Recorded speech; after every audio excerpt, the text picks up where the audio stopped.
for impact. Cross the line. This is my destiny. It is the truth I see. In this world I find a way to cross the line. Everybody's doing what everybody's doing. Everybody's doing the same thing. I'll be doing what I'll be doing. I'll be doing my thing. The world spins round to the right, they say. I'll be spinning the other way. Doing what I can, doing what I know. The world's my stage and I'm the show. It is my destiny. It is the truth I seek.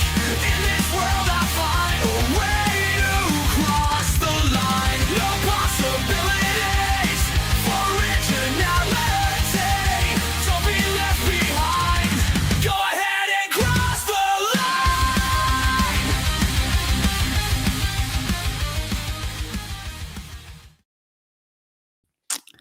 Hey now, what's up everybody? It's your boy Mike Gilbert, and I'm on a special, really quick Brace for Impact video. Hold on. What is going on?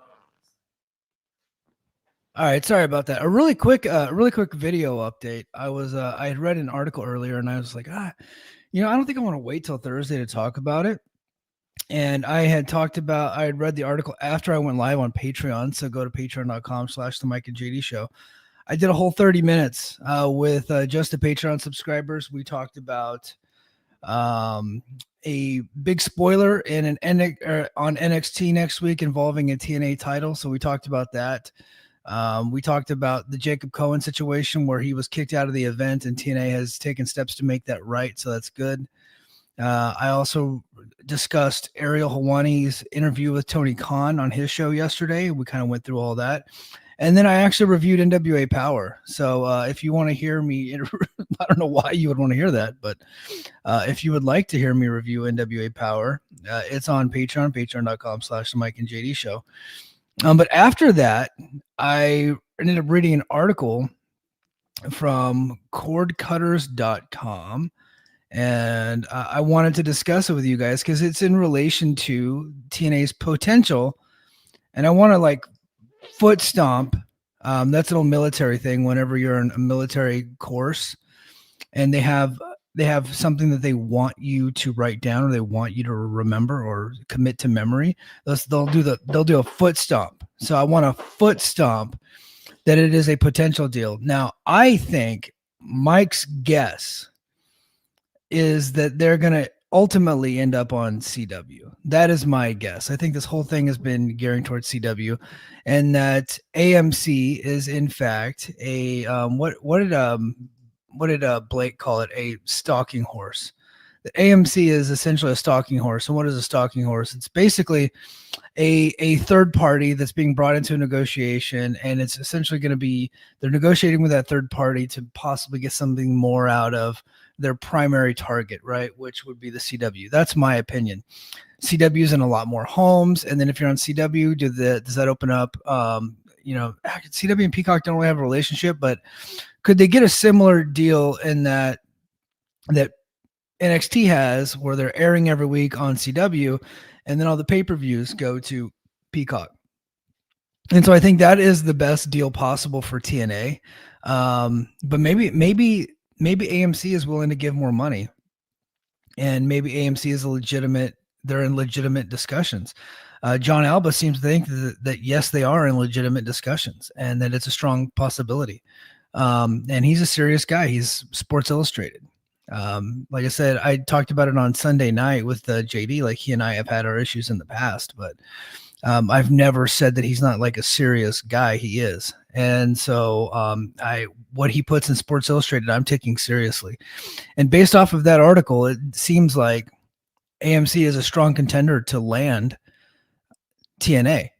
Now, what would that deal look like? I don't know. Is it just for the channel, or could it be possibly for their streaming service as well? AMC Plus. AMC Plus is in over 10 million homes. So I pulled some information. It says AMC is a decent, well-viewed channel compared to what they have on Access TV. And this is what I want to drive home today.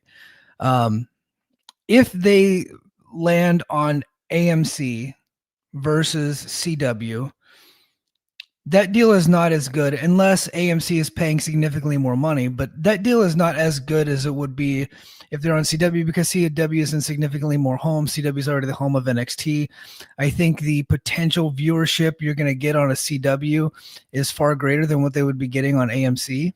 If they go to AMC, they're going to be the only wrestling on that network. It's going to be a new thing.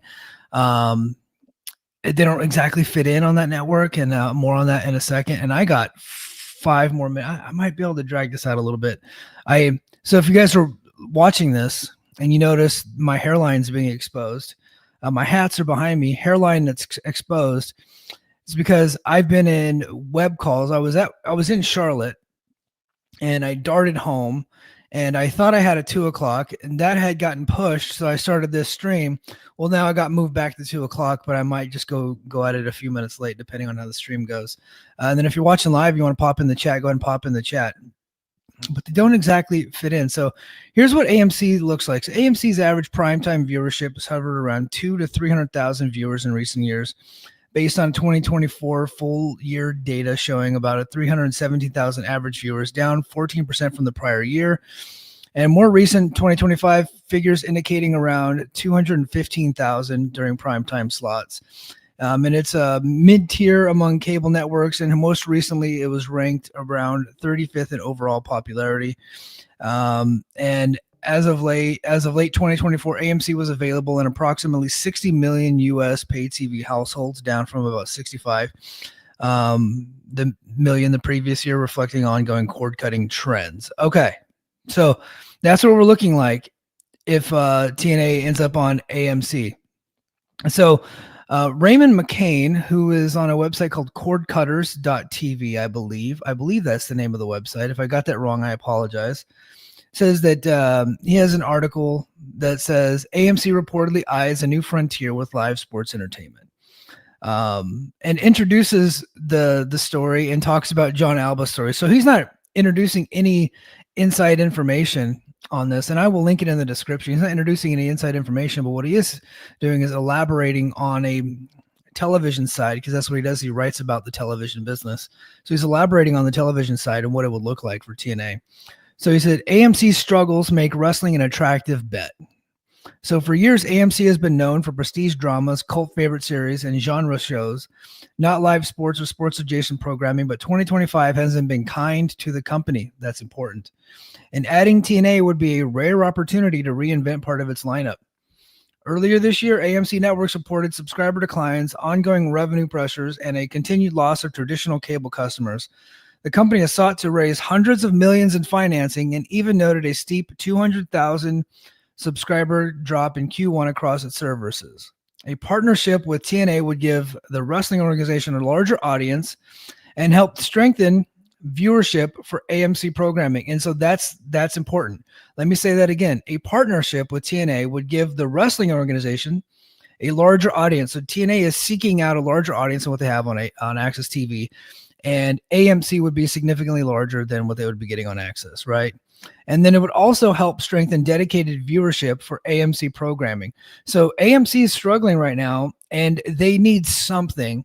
And so they think that TNA could possibly be one of the things that helps them get back into the viewership hunt. Now, you're going to probably scoff at that idea, but historically, TNA has always outperformed the average of every station that they've ever been on. Now, do I think that they can get there this time? That's going to be tough, right? Because they're looking at 200,000 to 300,000 a week. I don't know, but it could solidify things for them. It could raise the floor maybe, but I don't know that they could go above it, but I think they could raise the floor a little bit. Okay. Also, wrestling is one of the most reliable churn killers in streaming. So churn meaning like people dropping off of the streaming services. And AMC has reason to take that seriously. Recent studies show that WWE's presence on Netflix has reduced the platform's subscriber churn and boosted engagement. Engagement is another key point, proving that wrestling fans show up every week and stick around. Even the CW, another possible suitor for TNA, has coined WWE NXT, which airs live on Tuesday nights, a game changer in allowing the network to compete with the big four in key demos. By adding a weekly high engagement property like TNA. So we're talking social media. People are, all their fans are constantly engaging with the product. AMC could have a few hybrid options for viewers, a combination of linear broadcasts on AMC or other owned networks paired with the next day or live streaming on AMC Plus could strengthen its position in the streaming bundle wars.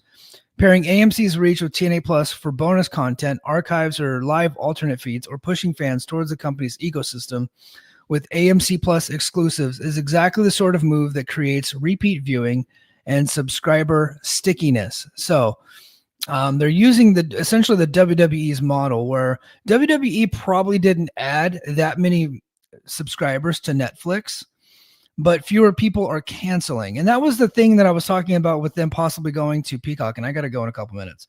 That was the thing that I was talking about, them possibly going to Peacock. It's not that they're going to be adding a ton of people to it. They could possibly stop the churn, right? Slow people down from unsubscribing to the platform.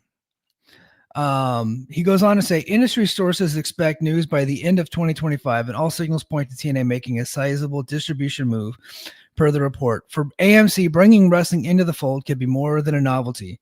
It could be a strategic pivot at a moment when the company needs sticky, loyal audiences more than ever. For TNA, the right move could redefine its domestic presence overnight with exponentially more exposure than it currently receives on Access TV.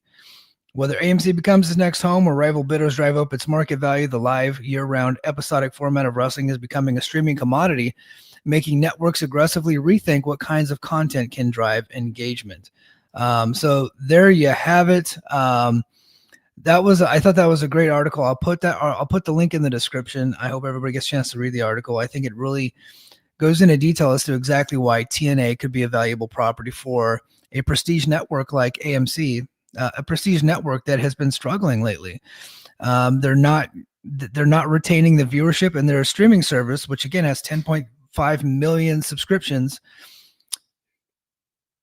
TNA Plus has 21,000. So that's a significant difference. Now, I'll be honest, I don't know a single person that subscribes to AMC Plus. But all records show that they have 10.5 million subscriptions. And I know they got Shudder and they got all these other ones, and it's probably all together somehow. But that would be a significant achievement for TNA. Would it be as good as CW and Peacock? Absolutely not. Would it be significantly better than Access TV and TNA Plus? You goddamn right it would be. That would be a win. It would be a major achievement. I think that they should be celebrated if they get the deal. Now, I have my issues with a lot of their on-screen product right now and some of the booking. But if they get this deal done, it's like, what else can I say? They were able to hit a home run with a deal if they go to AMC. All right, guys. Like I said, I got to get to I'm like 2 minutes late from my meeting, so I got to get to it. Nice shirt, Mike. No hat, Mike. Still got my afternoon coffee here. That's going to do it for me this time on a short clip for Brace for Impact. And until next time, mahalo.